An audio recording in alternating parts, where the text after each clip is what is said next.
Well, here's the iconic Rugby League statue outside Wembley Stadium that commemorates Rugby League's links with this famous stadium.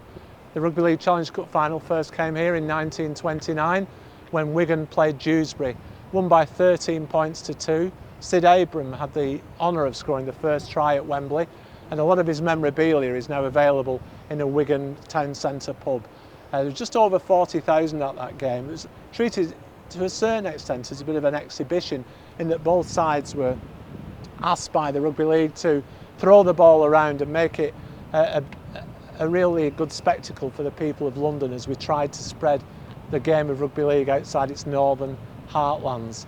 A friend of mine, the late Nigel Wynnard, his father-in-law, Frank Stevens, came up from Wales and signed for Wigan, and he played in that 29 cup final, as did another famous Welshman called Jim Sullivan, probably one of the greatest players who ever played rugby league, had an amazing career, played for Wigan from 1922 to 1947 and later coached Wigan and St Helens.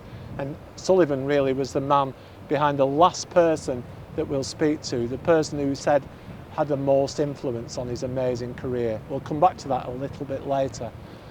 Either side of the great Gus Risman, who's holding up the Challenge Cup, are Eric Ashton and Billy Boston. Eric Ashton sadly passed away recently in the last few years. He was a wonderful man, a true gentleman, and he created a great piece of rugby league history because he was the first man to win a Challenge Cup final as a player, as a coach and as a chairman. His playing days are spent with Wigan, and what an amazing career. The Prince of Centres, absolutely fantastic player.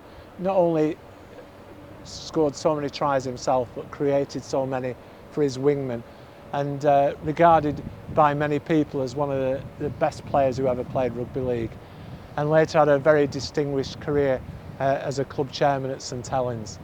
Gus Risman is holding up the cup, and what a career he had, and what a story with the Challenge Cup. He was the man who revitalised Salford in the 1930s, took Salford to France when they were trying to spread the game in France, on a tour of France to popularise rugby league. Salford became known as Les Diables Rouges, which is Red Devils in France, and that's how Salford got their nickname of the Red Devils. Risman was player coach, and in 1938 he achieved his aim of taking Salford to the Challenge Cup final when they beat Barrow to win the Challenge Cup, and that's an amazing story. Another little sort of side story to that is the Salford manager was Lance Todd. Lance Todd came over with the very first New Zealand side that toured in 1907-8, known as the All Golds, later played for Wigan and for Dewsbury. Lance Todd later became an iconic manager in rugby league, and it was him and Risman who really got Salford up and running in the 30s. And Todd was a visionary involved in rugby league in so many different ways. He was a proponent of summer rugby, that was back in the 1930s. He was the man who gave the first broadcast commentary of a rugby league game, and sadly he passed away in a road accident during the Second World War. So to honour Lancelot Beaumont Todd's contribution to rugby league, the Rugby League Writers Association and lots of other of his friends in rugby league named the Man of the Match award in his honour, and that's how the Lance Todd Trophy came into being, first awarded just after the Second World War, and only won by one Leigh player up to this point, which we'll talk about very shortly.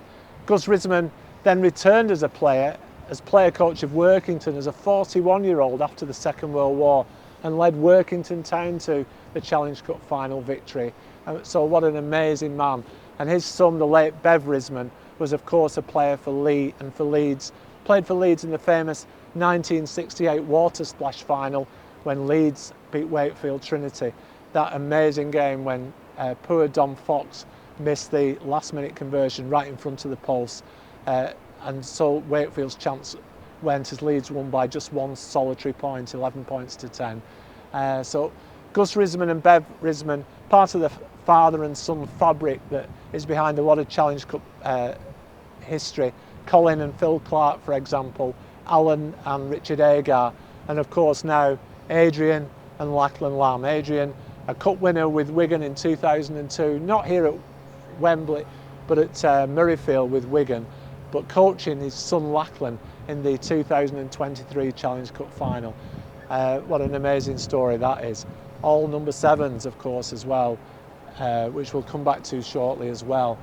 On the other side of Eric Ashton, holding up Gus Risman, we got the great Billy Boston, recently commemorated in his hometown of Cardiff with a statue, and how deserved was that, because Boston was just an amazing rugby league player. If you speak to anyone who saw rugby league in the 60s and ask them for their iconic player, they'd probably either say Alex Murphy or Billy Boston. And you talk about living legends. Billy Boston is a living legend in Wigan, and a living legend really throughout rugby league. Scored over 500 tries with an amazing style. He was a big man, a huge man, but an incredible turn of pace. And anyone who saw him play just got memories to last a lifetime. Stayed in Wigan, still lives in Wigan now. He was in the Wigan boardroom when Wigan played Leigh only the other day at the DW Stadium, and still maintains his love of rugby league.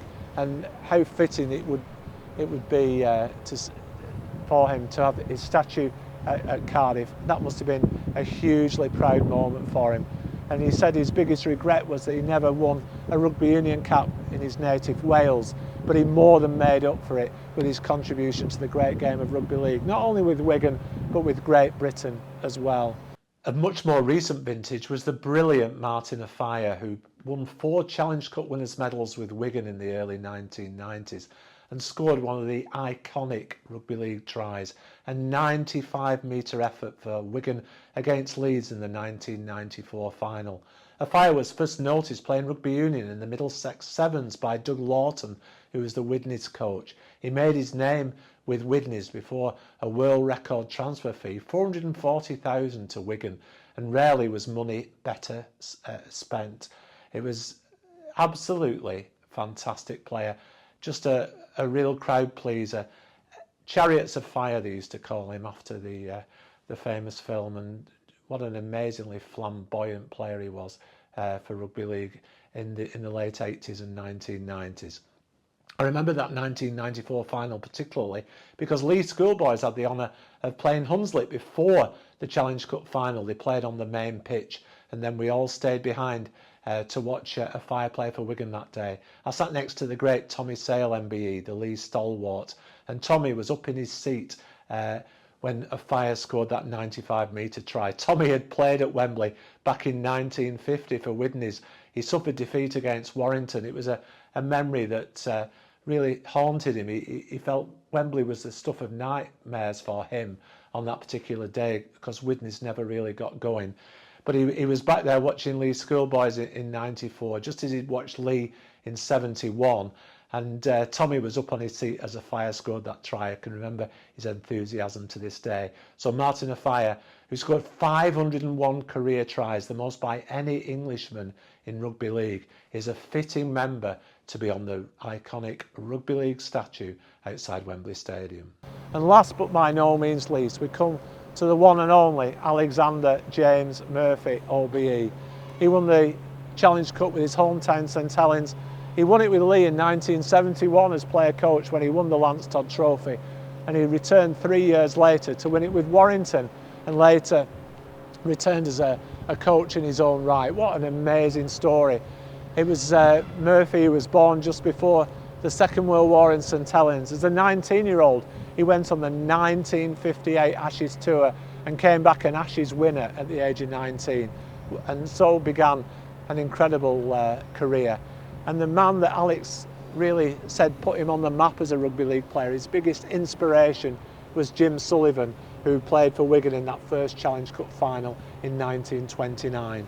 And it was Alex Murphy who was player coach of the Leeds side, which caused one of the greatest upsets in rugby league history with a 24-7 victory over Leeds in 1971. And what an amazing story that was. And Alex, of course, won the Lance Todd Trophy, the only Leeds player to win that honour. You look at Leeds' history, 1921, Walter Mooney is the captain. He wears the number 7 shirt. He's the hero of that day. 1971, Alexander James Murphy, number 7 on his back. So how fitting it is tomorrow to see Adrian Lamb, a great number 7 for Papua New Guinea in the NRL and for Wigan Warriors, and his son Lachlan, now playing for Leigh in that iconic number 7 shirt. Who knows, Wembley is a stadium that creates heroes, the home of legends, it says on the sign down there, and there's going to be plenty legends created at the Challenge Cup final this year between Leigh, Leopards and Hull KR.